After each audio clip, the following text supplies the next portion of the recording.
کس طریقے سے ناصرت میں آیا ہے؟ سب سے ضروری بات کہ وہ روح کی قوت سے.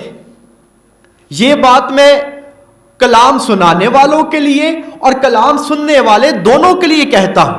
بعض اوقات ہم لوگ خدا کے کلام سنانے والے اس کلام کو صرف بزنس کے پرپس کے ساتھ سامنے لے آتے ہیں،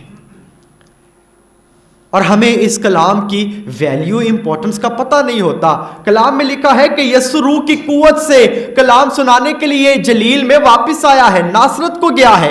ہم لوگ روح کو سمجھتے نہیں ہیں، روح کو اپنی زندگی میں کام نہیں کرنے دیتے، اور جہاں مرضی ہم کلام اٹھا کے چل پڑتے ہیں. جی میں خدا کے کلام کی منادی کرنے جاتا ہوں.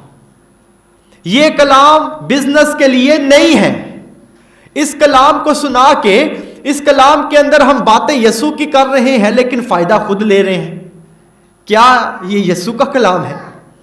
وہ تو میرا کلام ہو جائے گا اگر میں یسوع کا کلام جو ہے وہ اپنی ذات کے لیے استعمال کر رہا ہوں کہ جی میں یہ کلام سناؤں گا تو میری بڑی ویلیو اور وقت بن جائے گی. یسوع کے نام کو لے کے ہم لوگ اپنی ذات کو چمکانے کے لیے سامنے آئے تو یہ خدا کی طرف سے کلام نہیں ہے. اگر یسوع کے بارے میں بات کر رہے ہیں تو یسوع ہی سکھایا جائے. یہ نہیں سکھایا جائے کہ فادر کامران کیا ہے. جو یسوع ہے میں وہی آپ کو سکھانا چاہتا ہوں، اور یسوع نے کیا کیا کیا ہے آج ہم اس پہ غور و خوض کرنے لگے ہیں. سب سے پہلی بات میں نے یہ سکھائی ہے کہ یہ کلام بزنس کے لیے نہیں ہے. یہ نجات کے لیے ہے، روحوں کو بچانے کے لیے ہے. نہمیہ نے اس لیے پڑھا تھا لوگوں کے سامنے یہ کلام کیونکہ وہ خدا کی شریعت کو بھلا بیٹھے تھے، وہ اپنے کاموں کے اندر مشغول تھے. ہمارے سامنے بھی سیم اسی طرح سے کلام پڑھا جاتا ہے کیونکہ ہم لوگ خدا کی باتوں کو بھلا کر اپنی ذاتی باتوں کو زیادہ ترجیح دینے لگے ہیں، اور نتیجہ کیا ہے کہ ہم روز بروز خدا سے دور چلے جاتے ہیں.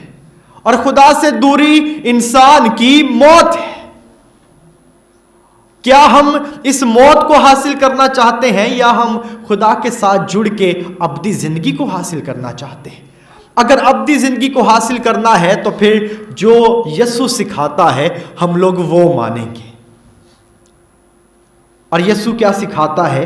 کلام میں لکھا ہے پھر وہ ناصرت میں آیا جہاں اس کی پرورش پائی تھی، اور اپنے دستور کے مطابق سبت کے دن عبادت خانے میں گیا اور پڑھنے کو کھڑا ہو گیا. اور اشعیا نبی کا تمار اس کو دیا گیا. جب اس نے تمار کھولا تو مقام پایا جہاں پہ لکھا تھا کہ روح خداوند مجھ پر ہے.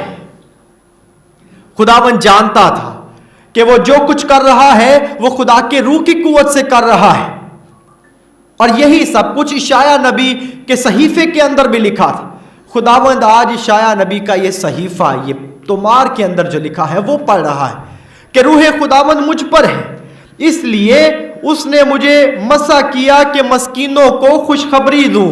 کیا میں جو خدا کا کلام سنانے والا بنا ہوں، کیا میں اپنا یہ کلام غریبوں مسکینوں کے پاس بھی جا کے سنا رہا ہوں، یا صرف میں نے یہ کلام وہاں پہ سنانا ہے جہاں پہ بڑا مجمع ہے؟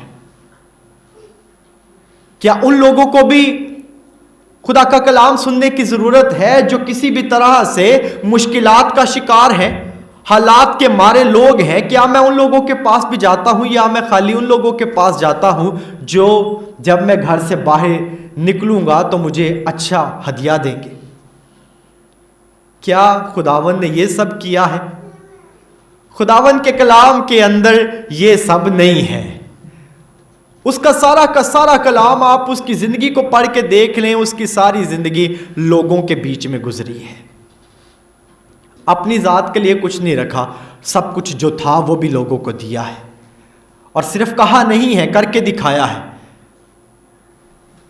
کہ جس کے پاس 2 کرتے ہیں ایک اس کو دے دے، جس کے پاس نہیں ہے صلیب پہ اس کا اپنا کرتا بھی اتار لیا گیا، اس پہ کرا ڈالا گیا ہے. اس نے معافی کا سبق دیا ہے تو صلیب پر معافی بھی دی ہے کہ اے خداوند ان کو معاف کر، یہ نہیں جانتے کہ کیا کرتے ہیں. اس کے کلام کے اندر یہ لکھا ہے، وہ فرماتا ہے کہ اس نے مجھے اس لیے بھیجا ہے کہ قیدیوں کو رہائی دوں. اور قیدی کون ہے؟ صرف یہ وہ والے قیدی نہیں ہیں جو صرف جیلوں کے اندر بند کیے گئے ہیں، بلکہ یہ وہ والے قیدی بھی ہیں جو گناہ کی قید میں ہیں، جو اپنے گناہ کو ریئلائز نہیں کر پا رہے، جن کو پتہ ہی نہیں ہے، جو اپنے سینس آف سن کھو بیٹھے ہیں۔ اور یہ آج کے دور کا سب سے بڑا المیہ ہے کہ ہم آج کے انسان، آج کے مسیحی سینس آف سن کھو بیٹھے ہیں۔